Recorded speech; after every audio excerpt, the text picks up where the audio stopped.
ladies and gentlemen, good morning. I'm very pleased and very honored to be with you this morning in this so beautiful Marseille. I would like to thank the board of the FTTH Council Europe for giving me the great opportunity to present the French Digital Agency and especially the French Broadband Plan to a so prestigious audience. Well, the French Digital Agency is a quite new administrative body within the French Ministry of Economy. We are a dedicated team of about 40 people, relatively young, as you can see, and we try to design, implement, and develop different kinds of initiatives with one goal in mind, helping our country to achieve a successful digital transformation. We are closely connected to the local public authorities and to the private digital ecosystems. Why? Because first, we design each of our programs from local successful experiences we can identify in some part of the country. We design our program by the local experiences feedback, and it's clearly a bottom-up method. And secondly, because the implementation of all our programs fully depends on the action and the coordination of both private ecosystem and local public authorities. The French Digital Agency is like a bandmaster, a football team coach. We do not play the game. We only give strategic orientations. We organize, we plan, we coordinate the different actors. We can help them with some toolboxes or sometimes with some subsidies to help initiating a movement. But the players are the local authorities, the operators, the industrial companies, the entrepreneurs, but not the state. To achieve these goals, the agency initiatives are based in three main and complementary programs. The first one is called the French Tech Initiative and represented by the red origami rooster. The French Tech Initiative supports the startup ecosystem to help them becoming international champions. Let me tell you some few words about this French Tech Initiative. First, we try to federate, to cluster, to gather the entrepreneurs, as well in a geographical perspective. For example, we have 13 main regional hubs called Métropole French Tech, like in Marseille, for example, as well in a more sectorial thematic perspective, for example, health tech, IoT, fintech, or even food tech. Yes, we are in France. And the goal is to create links between these local and sectorial entrepreneurs to help them share their experience, their recipes, their tricks to go faster. Secondly, we encourage the acceleration of this, and the acceleration and the scale-up of this startup, for example, providing them fast-track administrative procedures and wide public funds, 200 million euro, to co-invest with private investors in the main success story. It's the French Tech Acceleration Fund. And thirdly, we promote the international development of these startups all around the world, for example, with a network of 22 international hubs where entrepreneurs can find some help to discover, to enter, to penetrate some new markets. And we also develop different programs to facilitate the implementation of a new startup, foreign startup in France. But we are also convinced that the new digital revolution is not only for a close group of happy, new, aware people. We do think that everyone, every citizen, should have the opportunity to discover, to understand, to appropriate these new digital services. That's the goal of the second department of the digital agency, the Digital Society Program, which aims to make France an inclusive and innovative digital republic by promoting skills for everyone, digital skills for everyone. This program is relatively new, only a few months, but we are surely facing a huge and a very important issue because there is a big risk of digital fracture by the appropriation of services, new services. But let's come to the French superfast broadband plan, the third department of the agency. But it's important to consider this plan into the different actions of the different missions of the digital agency. This plan was launched in spring 2013 by the President of the Republic with one goal: give every home, every business a very fast broadband access. It means more than 30 megabits per second by the end of 2022. The challenge we faced at this time was really huge. First of all, because France was very poorly ranked in terms of connectivity, with only 27% of very fast broadband coverage. That is lower than the European average. And secondly, because the ubiquitous characteristic of this plan, 100% coverage, was really, how to say that, tricky and really hard to achieve. Because usually networks are deployed progressively from the main city to a rural area. For example, the classic, the historical telephonic networks start to be deployed in Paris by the end of the 19th century in 1878 for the Universal Exposition in Paris. And it took more than a century to deploy the corporate telecommunication network throughout the whole country. So with this plan, launching in 2013, the challenge was to deploy new networks in the same time, or a similar time, both in the urban and in the rural area. So to do so, we designed a plan in order to organize the deployment and organize a very huge, 10 years, 20 billion euros investment. So we involved all the stakeholders of the ecosystem in the plan, local, public local authorities, of course, operators, industrial companies, investor, private and public investor. And we gather this full mobilization, and we try, in the first step, to clarify the playground. And we had a great chance at this moment because the national regulator, National Regulatory Authority, had just finished its regulatory framework promoting co-investment, mutualization on one network, sharing by different operators. So it was exactly the time to clarify the playground and to ask operators, private operators, what they want to do. And we launched a public call to ask private operators where they can take commitments for next generation access deployments by the end of 2020 with an exigence of complete and coherent deployment in area.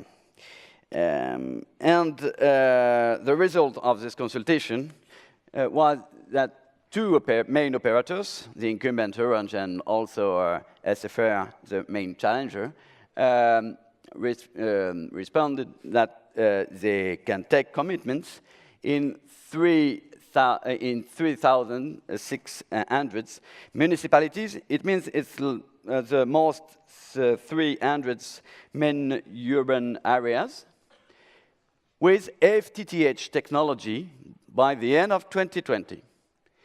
So just after, we launched a call for projects in order to subsidize public project from local public authority to deploy complementary networks in the rural area. The commitments of private operators represent between 55 and 57% of the population. In terms of technology, we were quite neutral. We receive the commitments of the private operators to deploy FTTH networks. It was a good news. And in the rural areas, we let the local public authority make the choice, depending, of course, of their budget and their political orientation. The national agency only challenged the local public authority choices. But in order to estimate the cost for the state of subsidies this local public projects, we assessed at this time that in rural area we would have 50% of FTTH deployment, 35% very fast broadband with FTTC, and fiber to the cabinet, street to cabinet, and between 10 and 15% with wireless access. But actually, the result is that local public authority clearly prefer FTTH technology in comparison with other. Why? Because they mainly assess that they prefer to pay one time to invest in a long term, 30 years or more, than pay less, invest less, but with the perspective of a new investment in a few years. So where we are now, this is the high-speed broadband coverage. As you can see, we were very bad. We still are not very good. But what is important is that we have a very little advance in comparison with our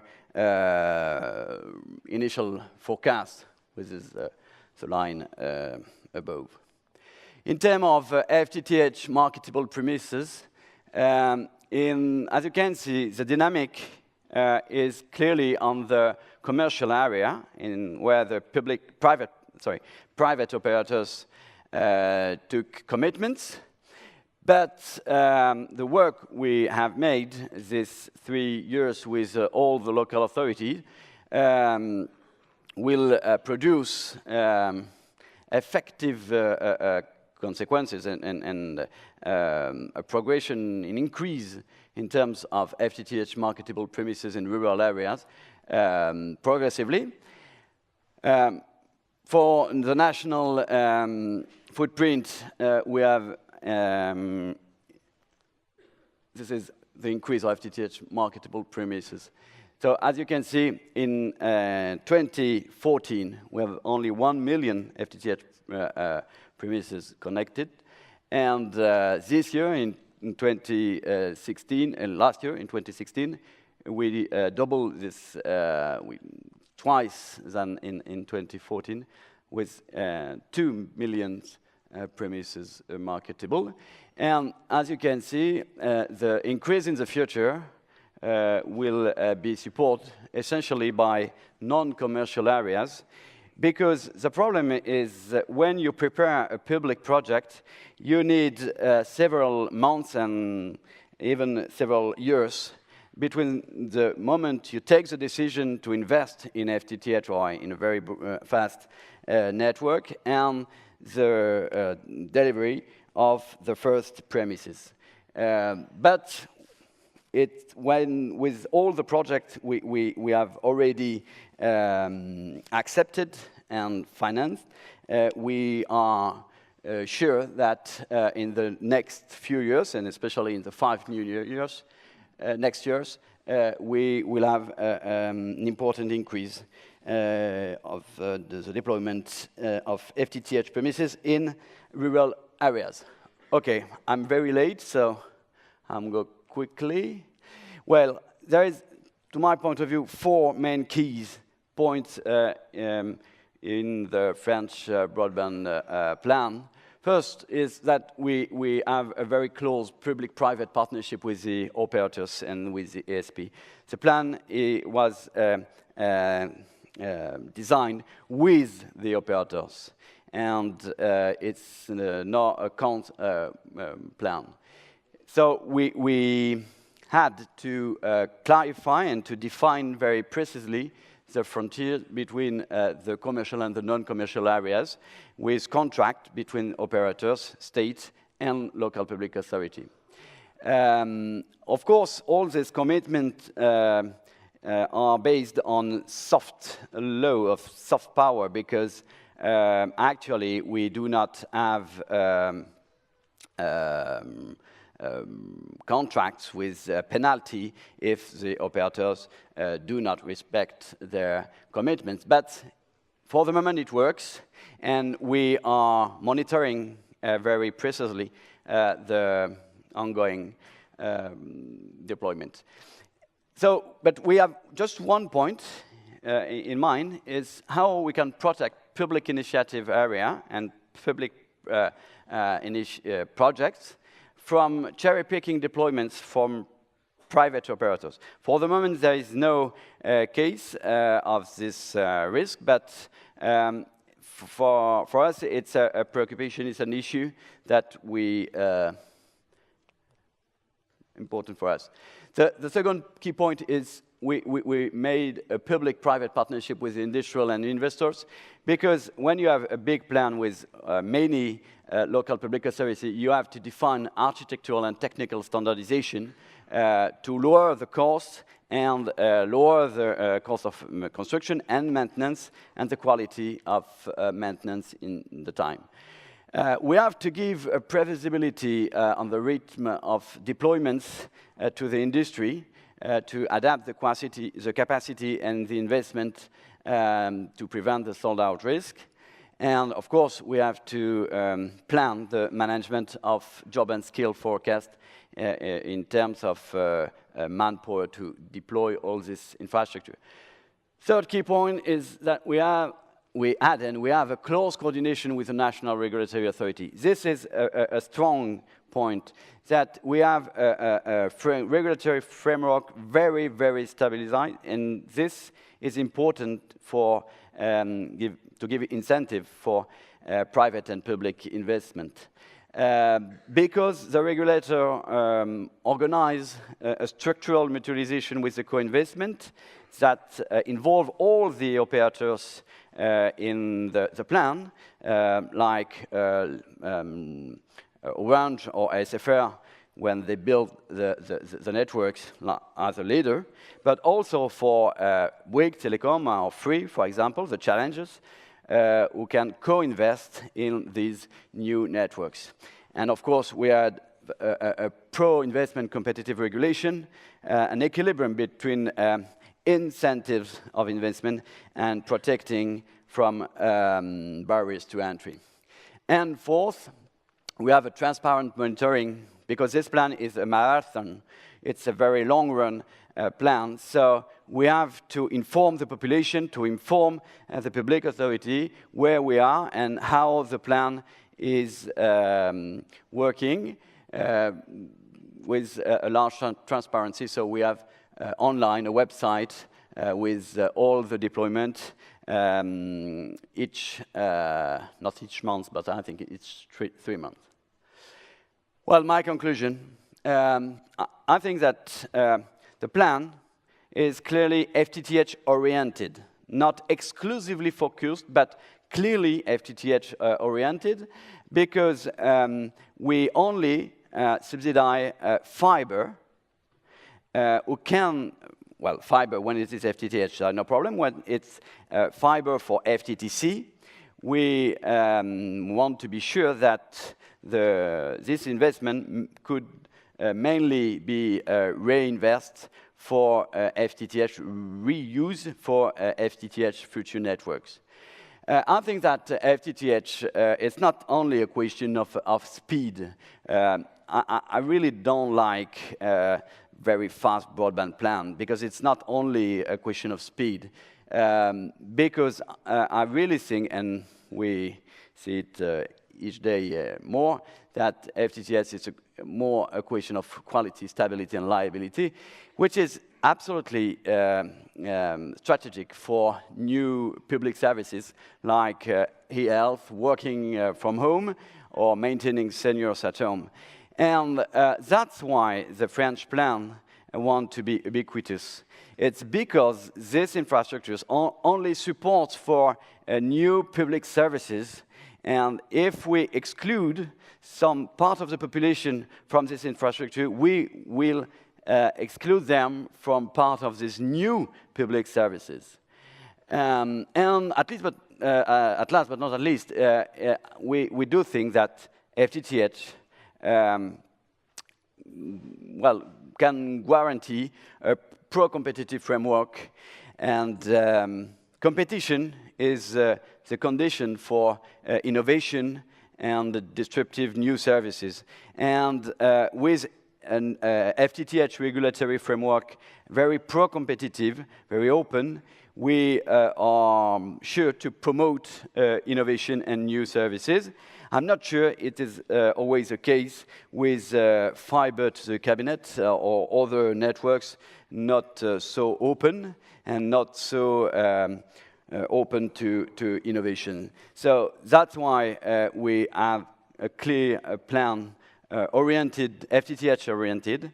And as you may know, we have national election of the next president of the Republic in May, and the next president will have to make the choice to define what's next after the plan 2022, and probably, surely, be the question of the deployment of an ubiquitous FTTH networks in all the country.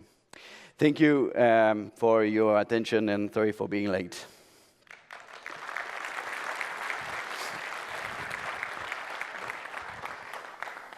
Antoine, thank you very much for that. Very insightful. Antoine's going to take a seat, and we're going to have some Q&A quickly afterwards. Before we kick off, can I see a show of hands for the Twitter users in the audience, please? Quite a few. Excellent. Well, guys, just by way of reminder, we do have a Twitter feed at #AskFTTH. So if you want to submit your questions, please do so for the Q&A sessions that we're going to have here with Antoine and with our next speaker as well. It gives me great pleasure now to welcome on board onto the stage our new Director General, Erzsébet Fattori. Please give a warm welcome to Erzsébet.